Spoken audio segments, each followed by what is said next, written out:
कहाँ तक किया हम लोगों ने? अच्छा, अभी हम लोग को कैलकुलेट करना है क्या?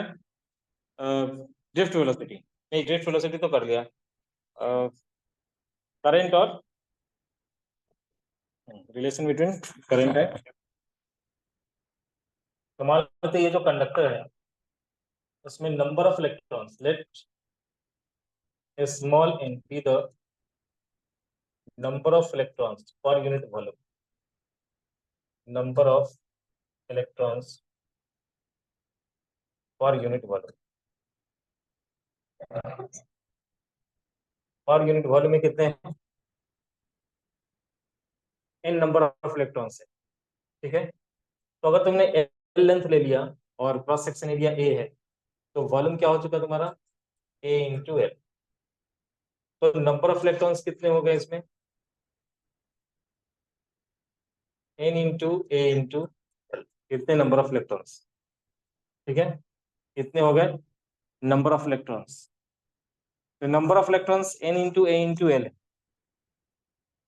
ठीक है, हमें कैलकुलेट क्या करना है? क्या कैलकुलेट करना है? Total charge. अभी टोटल चार्ज कैलकुलेट करना है। तो total charge, number of electrons तो इतने हो गए, तो टोटल चार्ज कितना हुआ?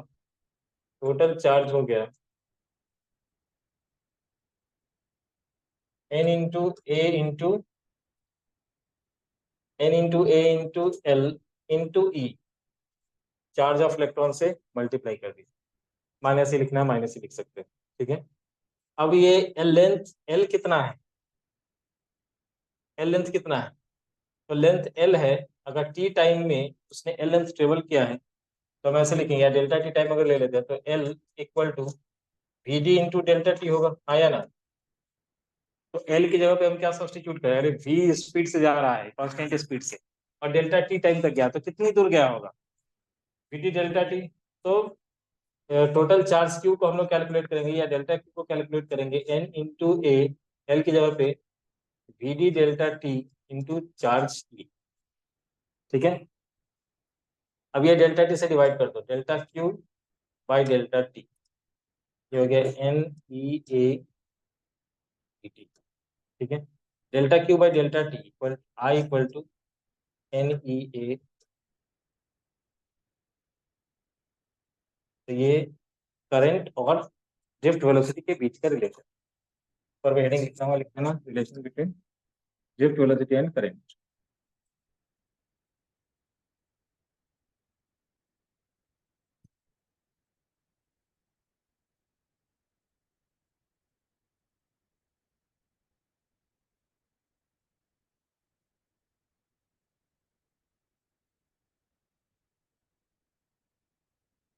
Relation between drift velocity and current. ठीक है। तो आई इक्वल टू क्या लिख दिया? N E A V T. जो कैलकुलेट होकर क्या आया? I equal to N E A V T. ठीक है। अब यहाँ से एक और, पहले लिख लो इसको। इधर से हम एक और डेरिवेशन करेंगे, करंट डेंसिटी वाला चीज। आई बाई ए अगर हमने कर दिया, ए क्रॉस सेक्शन एरिया है, तो एन ई वी डी आ गया। ठीक है। आई बाई ए को हम लोग जे कहते हैं, J equal to N E V D, ये करंट डेंसिटी। ठीक है। इसको अगर वेक्टर के फॉर्म में लिखेंगे तो किधर की तरफ होगा ये? अगर माइनस साइन अगर तुम दोगे इधर, वेक्टर के फॉर्म में लिखो तो पूरा प्रॉपर इलेक्ट्रॉन का चार्ज लिखो, वीडी के ऊपर भी लगाओ। अब वीडी का किधर की तरफ है? वीडी का डायरेक्शन, डायरेक्शन है अपोजिट में, उसका माइनस लगा दोगे तो करंट डेंसिटी का डायरेक्शन इलेक्ट्रिक फील्ड की डायरेक्शन चला जाएगा। ठीक है। हाँ, पिछला स्लाइड नोट कर दो जल्दी फटाफट।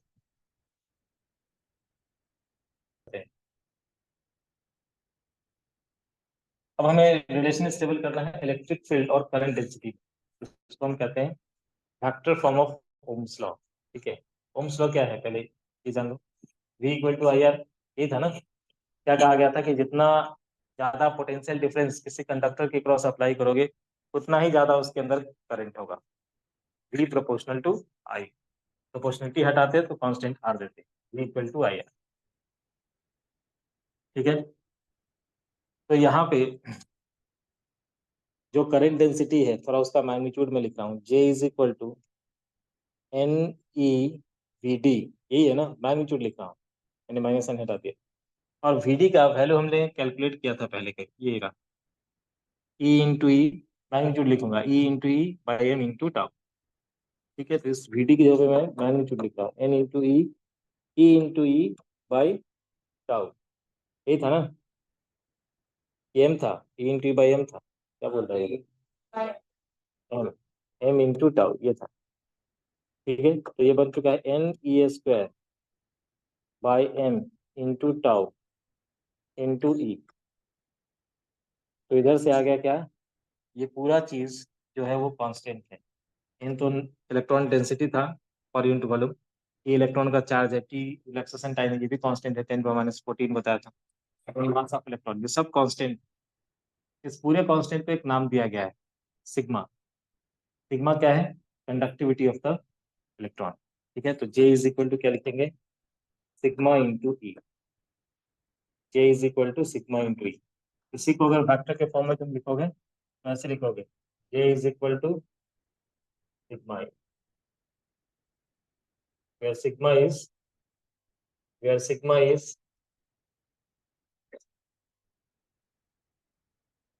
conductivity of the material, conductivity। और ये कितना है, N E square into tau divided by sigma.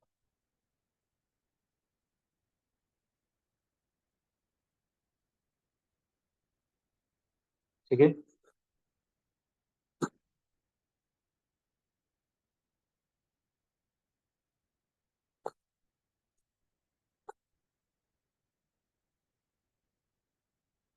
ये जो मैंने लिखा है इसको हम लोग कहते हैं vector form of Ohm's law, इसको कहा जाता है।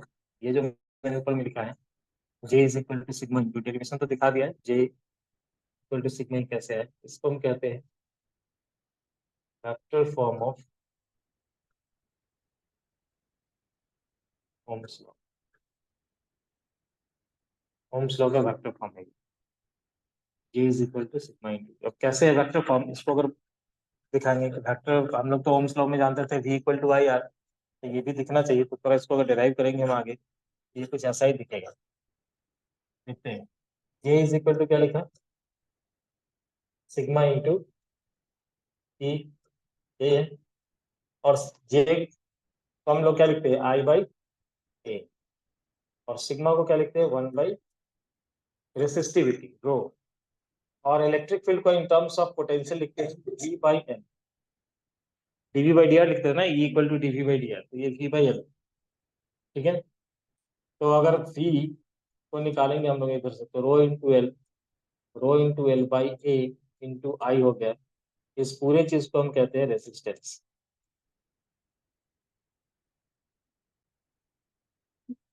तो रेसिस्टेंस इक्वल टू क्या आ गया यहाँ से, rho into L by A. ठीक है, rho into L by A, जहाँ पे rho is resistivity,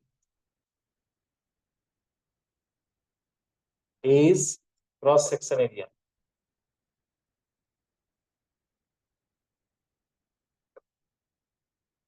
L is length of conductor.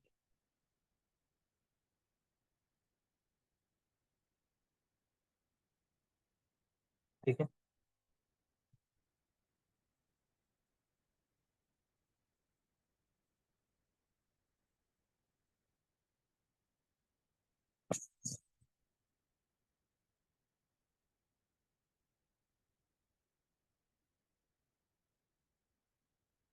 ठीक है यहाँ तक।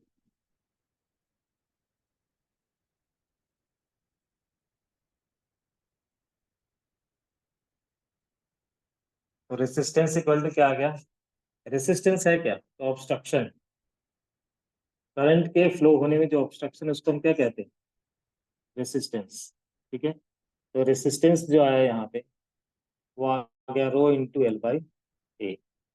अगर तुम इसको चाहोगे तो इसके साथ ड्रिफ्ट वेलोसिटी के साथ देख के ये सब रिलेशन देखना चाहते हैं, तो हमें रो का वैल्यू पुट करना पड़ेगा। रो क्या था, 1 बाई सिग्मा, 1 बाई सिग्मा, और सिग्मा का वैल्यू हमने कुछ लिखा था इधर, क्या था ये सिग्मा, ये था ना N E square tau by M, ठीक है। तो इसकी जगह पे अगर लिखा तुमने 1 बाई, तो ये हो जाएगा एम ऊपर इधर N E square into tau.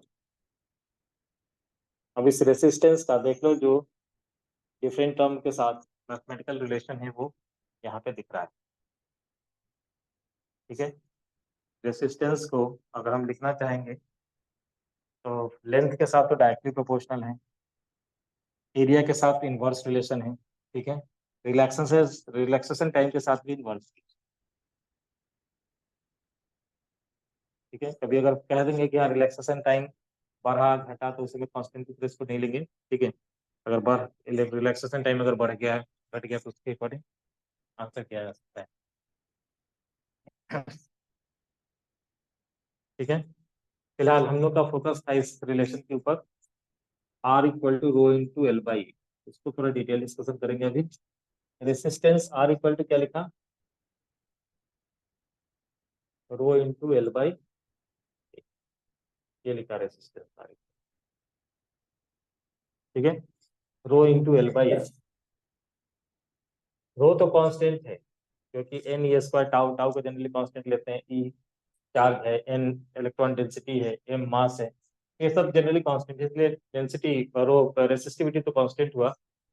तो resistance is proportional to length and resistance is inversely proportional to cross sectional area,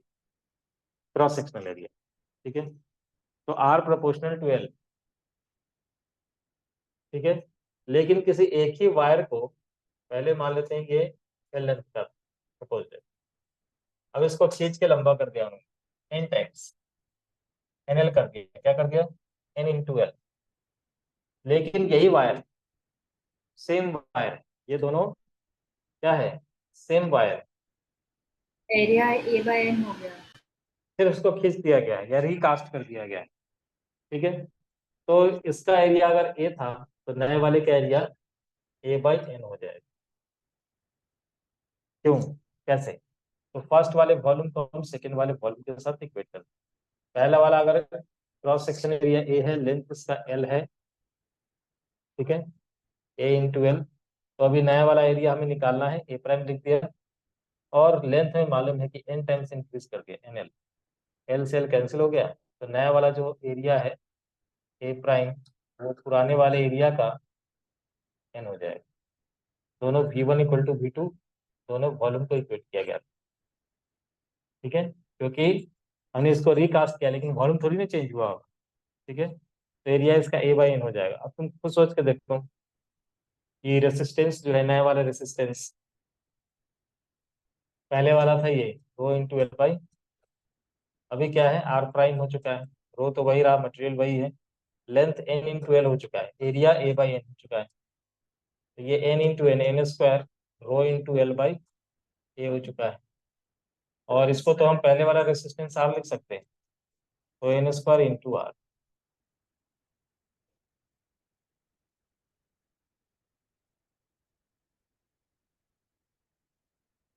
ठीक है।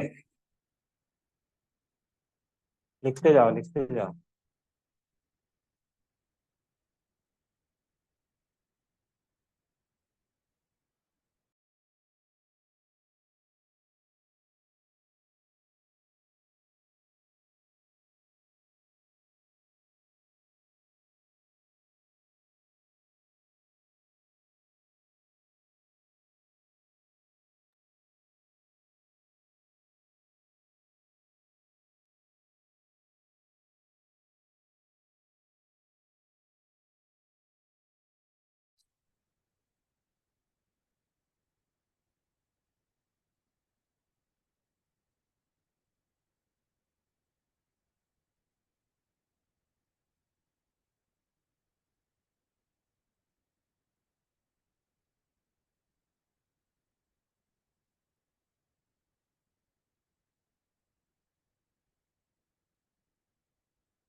ओके,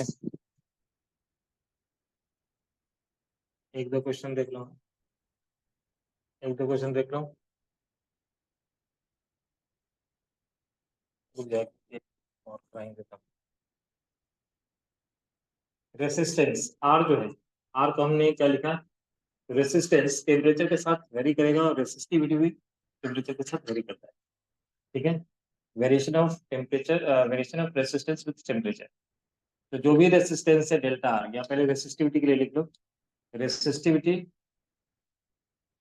का टेम्परेचर के साथ relation of resistivity to temperature, delta R जो चेंज इन रेसिस्टिविटी है वो proportional है इनिशियल रेसिस्टिविटी के डेल्टा रो प्रोपोर्शनल है चेंज इन टेम्परेचर, ठीक है, चेंज इन टेम्परेचर। दोनों को कंबाइन जब करते हैं, ठीक है, तो ऐसे लिखेंगे delta rho is proportional to rho not delta T. Proportionality जब हटाएंगे तो हमें एक कांस्टेंट देना है, उस कांस्टेंट को हम क्या लिखते हैं, alpha, alpha rho not delta, ठीक है। और ये रो क्या है, बेसिकली चेंज इन रेसिस्टिविटी है, तो final resistivity minus initial resistivity, और ये है अल्फा रो नॉट डेल्टा। ये इधर की तरफ गया है, जब चेंज पूछा जाएगा तो ये है चेंज, और जब फाइनल रेसिस्टिविटी पूछा जाएगा,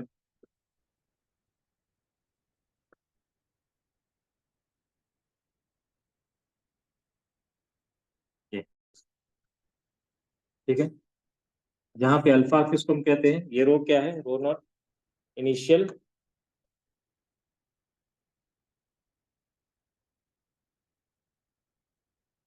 अल्फा क्या है,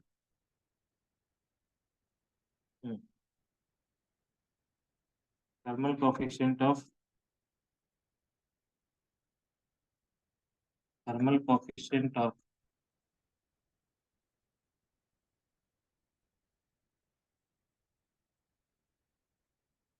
रेसिस्टिविटी, डेल्टा टी क्या है, change in, change in temperature,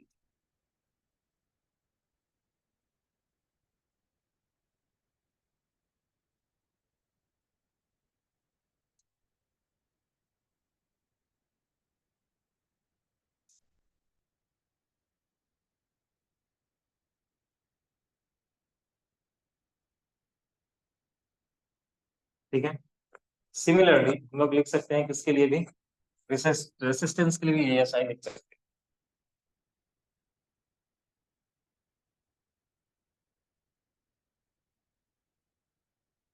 delta R equal to R not alpha delta T, या फिर R equal to R not one plus alpha,